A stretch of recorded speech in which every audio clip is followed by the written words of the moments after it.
بہتر چیز کیا ہے؟ تو سیدہ نے کیا جواب دیا؟ دیکھو کوئی نہیں بولا تو کس نے بولا؟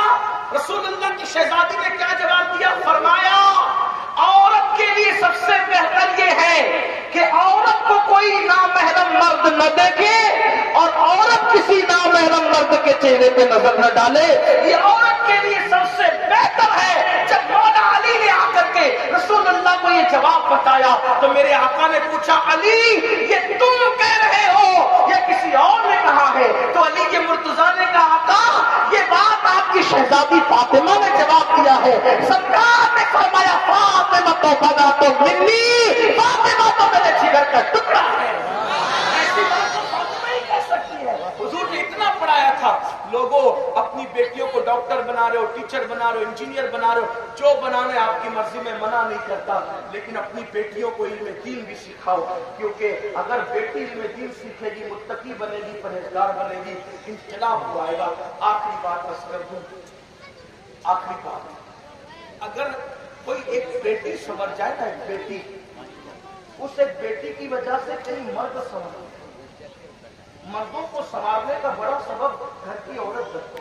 ایک عورت 4 لوگوں کو جہنمی بنا سکتی، ایک عورت 4 لوگوں کو جنتی بنا سکتی. کیونکہ ایک عورت کا تعلق 4 مردوں سے ہوتا ہے. بھائی کی شکل میں ایک مرد سے، بیٹے کی شکل میں دوسرے مرد سے، باپ کی شکل میں تیسرے مرد سے، اور شوہر کی شکل میں چوتھے. وہ 4 مردوں سے مربوط ہوتی ہے. تو اس کا تقویٰ بہت کچھ کر سکتا ہے، اس کی پرہیزگاری. اس میں آخری بات، ایک جوان، آپ کے لیے بھی عبرت کی بات ہے، ہماری بیٹیاں کیسی ہیں؟ جب تک پڑھی لکھی تھی کیسی تھی؟ میں تو دعا کرتا ہوں اللہ کرے کہ یہ مدرسہ جلدی تعمیر ہو لڑکیوں کے لیے، ہاں جلدی تعمیر ہو. آپ اس میں مدد کریں. بلکہ آپ سے یہ بھی کہتا ہوں جلسوں کو سستا کرو اور تعلیم پر خرچہ کرو. جلسے سستے ہوں، بامقصد جلسے حضرت فرمایا کہ ضرورت ہے، لیکن اکثر جلسے ہمارے بے مقصد ہیں. جن کی کچھ جنت کا ٹھکانہ نہیں، وہ مائک پر آ کر کہتے ہیں کہ ایک بار سبحان اللہ کو اور جنت میں جاؤ. جنت کے ٹکٹ بٹ گئے جلسوں سے. حالانکہ کتنے لوگ عشاء پڑھ کے آتے اور کتنے جا کے فجر پڑھتے ہیں اچھی طرح پتہ ہے. اگر یہاں ہاتھ اٹھوائے جائے نا کہ کتنے عشاء پڑھ کے آئے بتاؤ، اور کتنے جا کے فجر پڑھنے کی نیت رکھتے ہیں، تو پھر دیکھیں گے آپ کے ہوتا کیا. لیکن یہاں ہم کسی کو ذلیل کرنے کے نہیں بلاتے، اس لیے ہم ہاتھ اٹھا کے کسی کو ذلیل نہیں کریں گے. لیکن اتنا ضرور کہیں گے اگر آپ نے ایک عشاء چھوڑ دی نا، ایک عشاء، ہزاروں جلسوں میں شرکت بھی اس کی بھرپائی نہیں کر سکتے. آپ نے ایک فجر چھوڑ دی نا، لاکھوں جلسوں میں شرکت بھی اس کی بھرپائی نہیں کر سکتے. نماز اللہ نے ہر چیز کا حکم قرآن میں، کسی کا 1 بار، کسی کا 2 بار، کسی کا 4 بار. نماز وہ عبادت ہے جس کا حکم اللہ نے پورے قرآن میں کم و بیش 700 مرتبہ دیا. آپ کچھ تو ایسی خاص بات ہے نماز میں کہ جس کا حکم اللہ 700 بار دے رہا ہے. اسی لیے ہمارے بزرگوں نے فرمایا جب تم ایک نماز چھوڑتے ہو تو تم گویا کہ 700 بار اللہ کی نافرمانی کرتے ہو. تو بہرحال جو آخری بات کہنا تھی وہ کہہ کر رخصت ہوتا ہوں، کیونکہ مجھے بھی اگلا سفر کرنا ہے، وقت پہ پہنچنا ہے اپنی منزل پر. ایک جوان ابتدائی جوانی میں اس نے قدم رکھا. اس کے گھر سے، اس جوان کے گھر سے کہا گیا کہ تم بازار جا کر کے فلاں چیز لے آؤ. وہ جوان گیا اور جانے کے بعد جیسے اس نے مارکیٹ میں قدم رکھا تو ایک خوبصورت لڑکی تھی، حسین و جمیل لڑکی، وہ بھی مارکیٹ میں بازار میں کچھ لینے آئی. اس کی عمر بھی ابھی بہت بڑی نہیں تھی، وہ جوانی کی شروعات میں تھی. اس جوان کی بھی شروعاتی جوانی تھی، اس لڑکی کی بھی شروعاتی جوانی تھی. دونوں کی آنکھیں ایک دوسرے سے چالو ہوئی. پھر اس جوان نے اس لڑکی سے کہہ دیا اپنے انداز میں منچلے پن میں، اے لڑکی وہ کتنی خوبصورت ہے، تیری آنکھیں کتنی حسین ہیں، تیرا حسن کتنا غضب کا ہے، تیری آنکھوں کو دیکھ کر ایسا لگتا ہے جیسے نرگس کے پھول نظر آ رہا ہے، تیرے بالوں کی نرمی سنبل کے پودے کی طرح نظر آتی ہے، تیرے رخسار کی سرخی لالے یمن کو چیلنج کر رہی ہے. اتنی حسین لڑکی. کوئی دوسرا لڑکی ہوتی جاہل گوار، دین سے دور، نماز سے دور، شریعت سے دور، اس کی پرورش سیدہ فاطمہ کے کردار کے سانچے میں ہونے کی بجائے اگر فلموں اور سیریل کی بنیاد پر ہوئے ہوتے تو وہ تو بالوں کو جھرجھری دیتی. اور اپنے آپ کو ملکہ حسن سمجھتی. لیکن حیرت تھی بچیوں کی تربیت اس زمانے میں سیریل فلمیں ناولوں کے سائے میں نہیں بلکہ سیدہ فاطمہ الزہرا کے کردار کے سائے میں ہوئی تھی. اس وقت باپ اپنے بیٹی کو موبائل نہیں دیتا تھا بلکہ کردار فاطمہ کا زیور ادا کرتا تھا. اس لیے کہ سونے کے زیور کوئی چھین سکتا ہے, کردار فاطمہ کا زیور تو مرے دم تک نہیں چھینا جا سکتا. آج ضرورت ہے کردار سیدہ کو زندہ کرنے کی. محرم میں 10 دن کے حسینی بنتے ہو, کیا بنے؟ لمحے کہ حسینی بنو.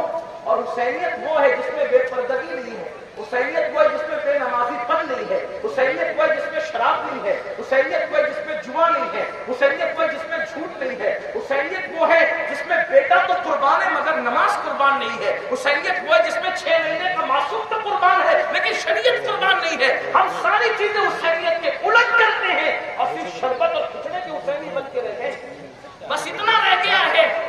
10 دن کے جلسے والے نان کھٹائی والے حسینی. یاد رکھنا اگر آپ نے شریعت کو چھوڑ دیا ہے تو آپ حسینی کہلا کر یزیدی کردار کو زندہ کر رہے ہو. اگر آپ شراب کے اڈے پر ہو تو حسینی کہلا کر آپ کردار یزید زندہ کر رہے ہو. خدا کے لیے ہاتھ پہ رحم کرو. امام حسین کو ان کے نانا کو کیا منہ دکھاؤ گے, ان کے رب کو کیا منہ دکھاؤ گے؟ اس لیے توبہ کر کے پلٹو. اس جوان نے اس لڑکی کے حسن کی تعریف کی. اس نے گردن کو جھرجھری دینے کی بجائے وہ غصے میں آئی. اس نے کہا رک, تو میرے حسن کی تعریف کرتا ہے, ابھی مزہ چکھاتی. سب سے زیادہ میرا حسن تجھے کہاں کا لگتا ہے؟ اس نے کہا تیرے جسم میں سب سے زیادہ خوبصورت تیری آنکھیں, تیری جھیل سی آنکھیں, اس میں ڈوب کر کے نہانے کو جی چاہتا ہے, اتنی خوبصورت ہے تیری آنکھیں. اس نے کہا رک, ابھی تجھے مزہ چکھاتی. وہ واپس گئی. تھوڑی دیر میں ایک بوڑھی کنیز آئی اور اس بوڑھی کنیز میں ایک تشت, ایک ٹرے تشت کپڑے سے ڈھکا ہوا پیش کیا.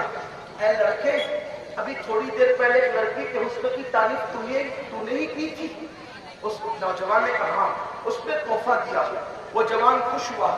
پہلی محبت کرتے نشانے پہ جا لگا, میں تو کامیاب ہو گیا. لیکن جیسے ہی کپڑا ہٹایا پیروں کے نیچے سے زمین کھسک گئی. اس میں ایک چٹھی تھی اور 2 کٹی ہوئی آنکھیں رکھی ہوئی تھی جس سے خون ٹپک رہا تھا. چٹھی دیکھا تو لکھا تھا, اے نوجوان, تو نے میرے حسن کی تعریف میری آنکھوں سے کی, تو میرے فتنے میں مبتلا ہوا. مجھے اندھی بن کر رہنا تو گوارا ہے لیکن مجھے پاپی بن کر رہنا گوارا نہیں ہے. تو نے میری آنکھوں کی تعریف کی, آنکھوں کو دیکھ کر میرے فتنے میں تو مبتلا ہوا. میں نے آنکھیں کاٹ کر تجھے بھیج دیا ہے, یہ آنکھیں لے لے جو تجھے پسند ہے اور مجھے بھول جا, کبھی میرا تصور بھی مت کرنا. وہ جوان جب گھر پلٹا تو اتنا متاثر تھا کہ آنکھیں رو رہی تھی, آنسو بہ رہے تھے, پورا بدن کانپ رہا تھا. مصلے پہ بیٹھ کے پوری رات توبہ توبہ توبہ توبہ, استغفار استغفار استغفار, اللہ کی بارگاہ میں خوب آنسو بہائے. پھر صبح ہوتے ہوتے خیال آیا جرم تو کریں مخلوق کا اور معافی مانگے خدا سے, دل دکھائے مخلوق کا معافی مانگے خدا سے, حق تلفی کرے مخلوق کی معافی مانگے خدا سے. اے فلان, تو نے ایک لڑکی کی زندگی تباہ کر دی. ارے وہ اتنی خوبصورت تھی, آنکھیں کاٹ کر تیری وجہ سے دے دیا. اب وہ اندھی ہو گئی, اس کو کون اپنائے گا؟ اس کا مستقبل کیا ہوگا؟ اس کی شادی کس کے ساتھ ہو سکے گی؟ میں نے تو اس کی زندگی تباہ کر دی 2 جملے بول کر. جب خیال آیا وہ سوچا چلو اس لڑکی سے چل کے معافی مانگے, اس کو راضی کر لے, کوئی مسئلہ حل کرے. جب اس کے محلے میں پہنچا وہ جوان تو دیکھا کسی کا جنازہ اٹھ رہا ہے. ایک بزرگ سے پوچھا یہ کس بزرگ کا جنازہ ہے جس پہ پورا محلہ سوگوار ہے اور اتنی پبلک اس کے اندر؟ کہا یہ کسی بزرگ کا جنازہ نہیں, ہمارے محلے کی ایک باغیرت لڑکی کا جنازہ ہے. کل بازار گئی تھی کچھ خریدنے, کسی لڑکے نے آنکھوں کی تعریف کر دی, آنکھیں کاٹ کر اس کو بھجوا دیا تاکہ اس کے پاپ میں, اس کے فریب میں مبتلا نہ ہو. آنکھیں جذبات میں کاٹ کر بھجوا تو دیا لیکن پورا دن درد سے تڑپتی رہی. آخرکار درد برداشت نہ ہوا تو صبح ہوتے ہوتے اس لڑکی نے دم توڑ دیا. ہمارے محلے کی اسی باغیرت بیٹی کا جنازہ ہے جس کو فخر کے ساتھ اور سوگواری کے عالم میں لوگ اٹھا رہے ہیں. اس جوان کو احساس ہوا او فلاں تو نے کسی کی زندگی ہی تباہ نہیں کی بلکہ تو نے تو کسی کو موت کے گھاٹ اتار دیا, کسی کو تو نے نابینا ہی نہیں کیا, کہ تیرے جملوں نے کسی کو اندھا نہیں کیا بلکہ زندگی بھی چھین لی. اس کے بعد وہ جوان ایسا پلٹا توبہ کر کے کہ اللہ نے اس جوان کو اپنے زمانے کا سب سے بڑا ولی بنایا. آپ اندازہ فرمائیں ایک لڑکی کا تقویٰ کسی جوان کو ولایت کے مقام تک لے جا رہا ہے. کاش ہمارے گھر کی بیٹیاں, ہماری بچیاں پردے کی طرف آئیں, دین کی طرف آئیں, مذہب کی طرف آئیں. اور آپ کو بھی یہی کہتا ہوں نوجوان اب شادی کرنے میں جو ہے وہ خوبصورت لڑکیاں ڈھونڈنے کی بجائے دیندار لڑکیاں ڈھونڈے, اس لیے کہ خوبصورت ماں خوبصورت بیٹا پیدا کرے یہ ضروری نہیں ہوتا, لیکن دیندار ماں دیندار بیٹے ہی کو جنم دیا کرتی ہے. اس لیے اگر اپنے گھر میں اپنی نسلوں کو دیندار چاہتے ہو, ایک انگریز مفکر نے کہا تھا تم مجھے اچھی مائیں دے دو میں تمہیں اچھی نسل عطا کروں گا. یہاں کے علماء کی یہی فکر ہے کہ مدرسہ جو ہے وہ سیدہ فاطمہ الزہرا بنات قائم ہو اور بچیاں پڑھیں اور یہاں سے ایک مشن ہو بچیوں کو سنبھالنے کا, ماں کی گود کو. کسی نے کہا تھا کہ آج بھی ہو سکتا ہے عیسیٰ سا بیٹا پیدا, لیکن میں اس کو تھوڑا ترمیم کر کے عرض کروں آج بھی ہو سکتا ہے عیسیٰ کا پرتو پیدا, ماں کی گود ہی ملتی نہیں مریم کی طرح. اگر ماں کی گود مریم کی طرح ہو جائے تو آج بھی بچے نیک اور صالح پیدا ہو. اللہ تعالیٰ ہم سب کو توفیق عطا فرمائے, اور گفتگو کے درمیان کوئی غلطی ہو اللہ تعالیٰ معاف کرے. استغفر اللہ ربی من کل ذنب واتوب الیہ, لا الہ الا اللہ محمد رسول اللہ. السلام علیکم ورحمۃ اللہ وبرکاتہ.